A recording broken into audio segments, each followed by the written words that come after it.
Today, we confront one of those chapters, the worst school shootings in American history. In this documentary, we explore the events that shocked a nation, the lives that were forever changed, and the ongoing debate about safety, gun control, and mental health. This is a story of tragedy, loss, and the desperate need for change. From the devastating massacre at Columbine High School to the unspeakable horror of Sandy Hook Elementary, and from the campus tragedy at Virginia Tech to the more recent events in Parkland and Uvalde, each incident not only claimed lives but also left an indelible scar on our society. This film does not aim to sensationalize these events, but rather to remember the victims, understand the underlying causes, and ask, how did we arrive at this point, and what can we do to stop it? Schools are meant to be sanctuaries of learning and growth, a safe space where curiosity is encouraged and the future is built. Yet over the past few decades, they have sometimes become the setting for one of America's most heartbreaking tragedies. In today's story, we will journey through time, revisiting the moments that define these events, reflecting on the human cost, and exploring the conversations that emerged in their wake. In 1999, a day that began like any other at Columbine High School in Littleton, Colorado, ended in a nightmare that would forever alter the national conversation about school safety and violence. As we recount the events of that day, we ask ourselves, how did two troubled young men transform a regular school day into a national tragedy? Section 1. The Columbine High School Massacre, 1999. Columbine High School, then transitioning to newspaper headlines from April 20th, 1999. April 20th, 1999. A day that seemed ordinary until it turned into one of the darkest in modern American history. Columbine High School was home to over 1,200 students, a community that prided itself on academic achievement and close-knit friendships. But beneath the surface, two individuals, Eric Harris and Dylan Klebold, harbored a deep, troubled anger. Their motives would soon shatter the illusion of safety that so many took for granted. In the early hours of that fateful day, while many students were still arriving, Harris and Klebold carried out a meticulously planned attack. With firearms in hand and improvised explosives in tow, they entered the school with one goal in mind: to wreak havoc and cause as much pain as possible. Over the course of less than an hour, 13 lives were lost and scores more were injured. The violence unfolded in classrooms, hallways, and notably in the school library, a place once filled with the promise of knowledge that suddenly became a chamber of terror. Eyewitnesses later recalled the surreal atmosphere, a blend of disbelief, horror, and frantic attempts to escape. Teachers and students alike found themselves caught in a nightmare they could neither comprehend nor escape from. In the chaos, heroic acts emerged, teachers guiding students to safety, students helping one another in the midst of danger. But even these moments of compassion were overwhelmed by the pervasive fear. The aftermath of Columbine was seismic. Across the nation, communities reeled from the shock. Parents questioned the safety of their own children. Schools around the country began to reconsider security measures. And the media's role in portraying youth violence came under intense scrutiny. For many, Columbine became a symbol, a warning of what could happen if warning signs went unnoticed and if underlying issues were left unaddressed. Beyond the immediate horror, Columbine left behind a legacy of unanswered questions. Was it an act of pure malice or a cry for help from individuals who felt isolated and desperate? How could two young men, seemingly ordinary in appearance, have been driven to commit such an atrocity? These questions continue to haunt discussions about bullying, mental health, and access to firearms. As we pause to reflect on Columbine, let us honor the memory of those lost and recognize the profound impact this tragedy has had on our collective consciousness. Their stories remind us that behind every statistic is a family, a community, and a future forever altered by grief. In the years that followed Columbine, America would face even more devastating tragedies. Our next chapter takes us to a respected university campus and then to an elementary school, a progression that underscores a grim reality. No place, however hallowed or innocent, has been spared. Section 2. The Virginia Tech Massacre, 2007. On April 16, 2007, the peaceful grounds of Virginia Tech were shattered by a horror that would soon claim the title of the deadliest school shooting in American history. This was not a high school, but a respected university, a place of intellectual pursuit and hope. Yet for one tragic day, that hope was overwhelmed by unspeakable violence. Sung Hui Cho was a student whose personal struggles were largely hidden from those around him. Battling severe mental health issues and a profound sense of isolation, Cho became the architect of a meticulously planned attack that spanned two separate incidents on campus. Over the course of roughly 2 hours, he unleashed a barrage of gunfire that claimed the lives of 32 individuals and left many others injured. Cho's first attack took place in a dormitory, where the initial burst of violence sent shockwaves through the campus. As students tried to make sense of the chaos, the horror spread. Later, when Cho emerged again in a more public space, the nation would soon learn the full extent of his rampage. The tragedy at Virginia Tech forced colleges and universities across America to re-examine their approach to mental health, security, and early intervention.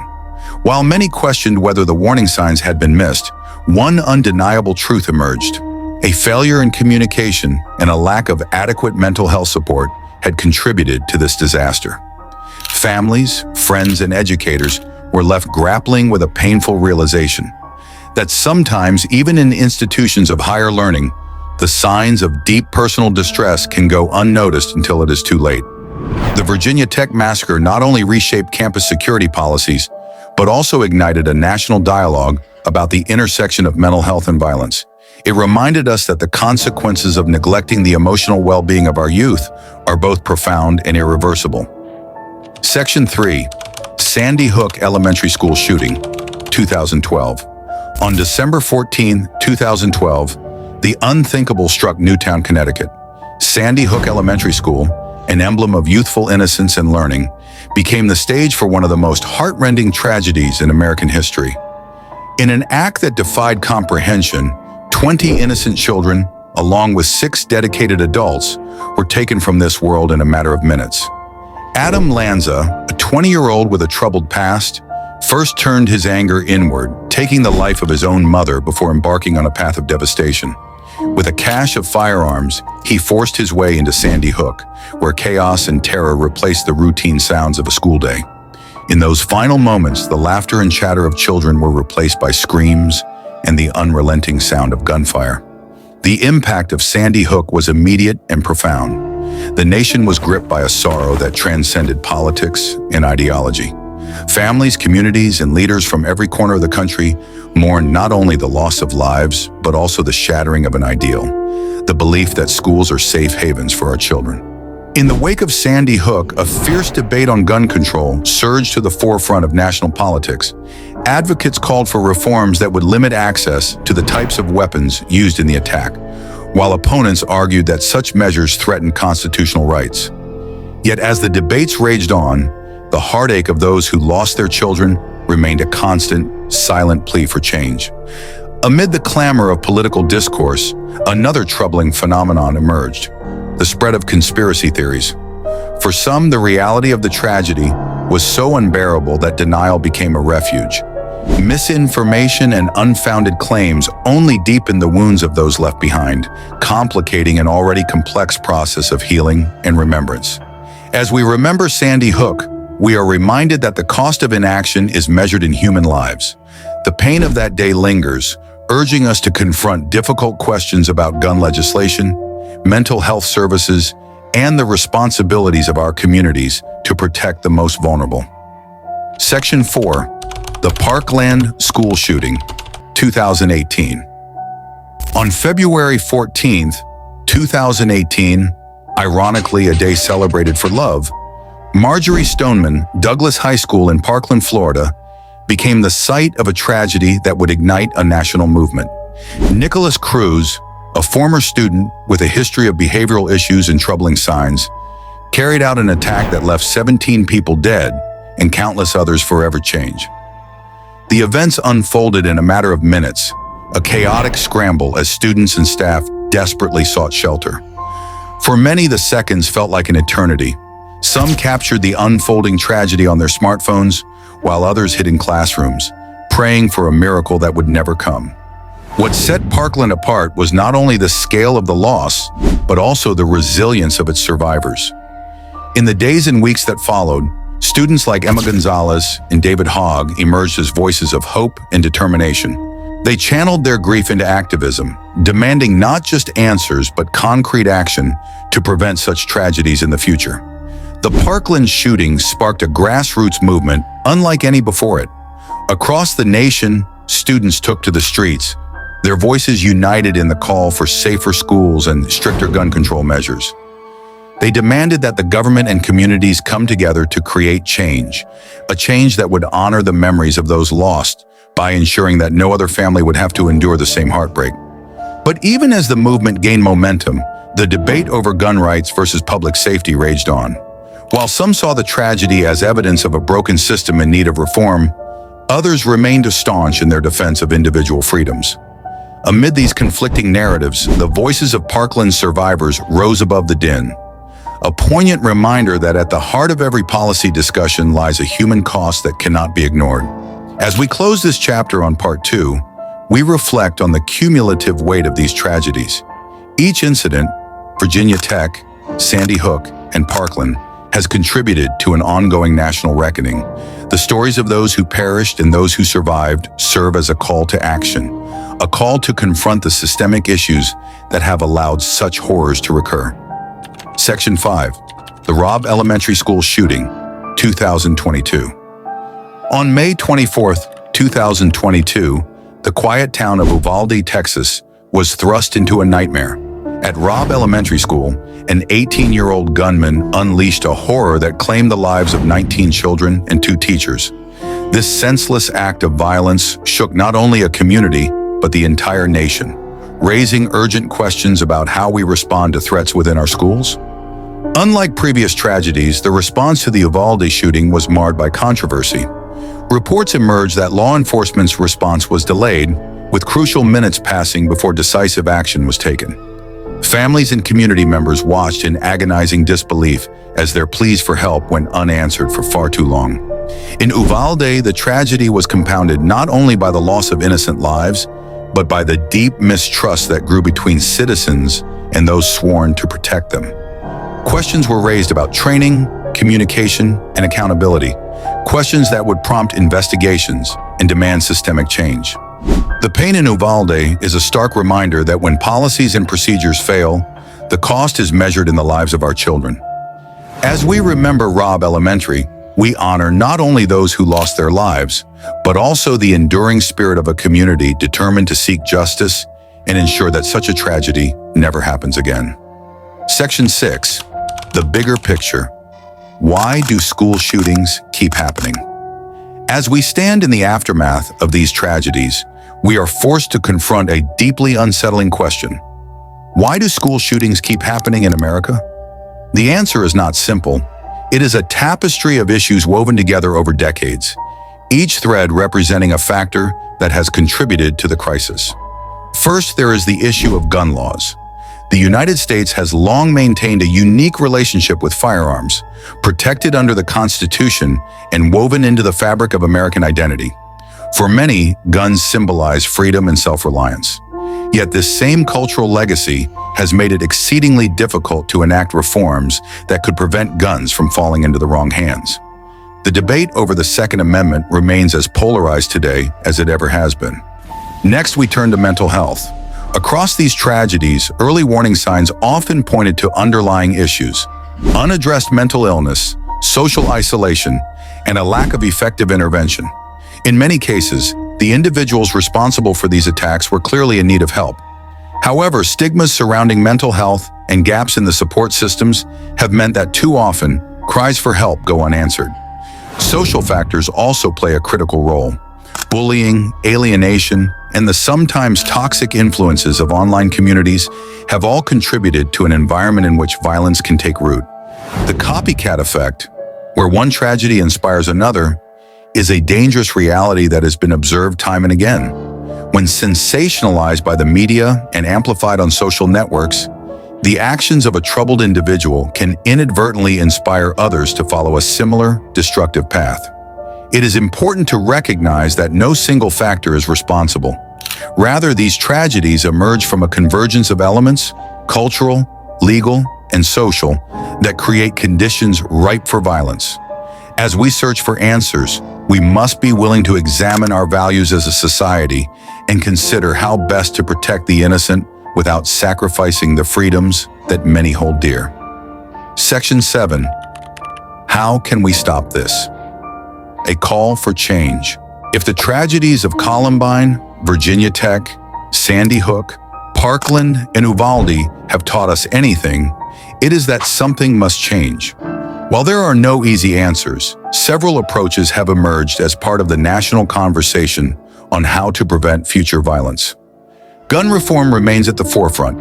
Advocates argue for stricter background checks, limitations on certain types of firearms, and a reassessment of how guns are marketed and sold in America. Although these proposals are met with fierce debate, many believe that common-sense regulations could reduce the risk of such tragedies occurring again. Equally critical is the need for improved mental health support. Early intervention, accessible counseling, and a robust network of community-based resources can help identify and assist individuals who may be at risk. By destigmatizing mental health issues and prioritizing early support, communities can work together to address the warning signs before they escalate into tragedy. Enhancing school security is another key component. While no school should become a fortress, measures such as improved emergency response protocols, better communication systems, and targeted training for staff can make a significant difference. The goal is to create an environment where every student feels both safe and supported. But perhaps the most vital element is community engagement. Change begins at the local level, with parents, educators, law enforcement, and community leaders coming together to address the root causes of violence. Whether it's through advocacy, dialogue, or grassroots initiatives, every voice matters in the fight to protect our children. Though the road ahead is daunting, hope is not lost. The survivors of these tragedies have shown extraordinary resilience, and their determination to honor the memories of those lost is a powerful catalyst for change. Their voices, joined by communities across the nation, call on us to create a future where our schools are safe havens of learning rather than battlegrounds of fear. Section 8. Conclusion. Honoring the past, shaping the future. As we bring this documentary to a close, we are left with a solemn duty to remember, to learn, and to act. The tragedies we have examined today are not merely statistics or news headlines. They are human stories. They represent families torn apart, futures stolen, and communities left to pick up the pieces of shattered lives. Every time a school becomes a target, every time a community is forced to confront such horror, we are reminded that the work of prevention is never finished. It is incumbent upon all of us to push for better policies, to provide support where it is desperately needed, and to ensure that the voices of those who have suffered are not lost in the debates that follow. Today, we honor the memories of those lost, from the classrooms of Columbine to the quiet halls of Sandy Hook, from the university grounds of Virginia Tech to the schools in Parkland and Uvalde. Their stories demand that we confront uncomfortable truths and commit ourselves to creating a safer, more compassionate society.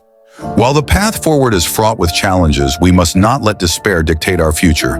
Instead, let us be inspired by the courage of survivors, the passion of activists, and the love of communities determined to protect the sanctity of education and life. It is in this collective effort, this unwavering commitment to change, that we may one day prevent the darkness from descending again. May we honor the past by shaping a future in which every school is a beacon of hope and every child's life is cherished. The memory of those we have lost serves as both a reminder of our failures and a call to action. The time to act is now.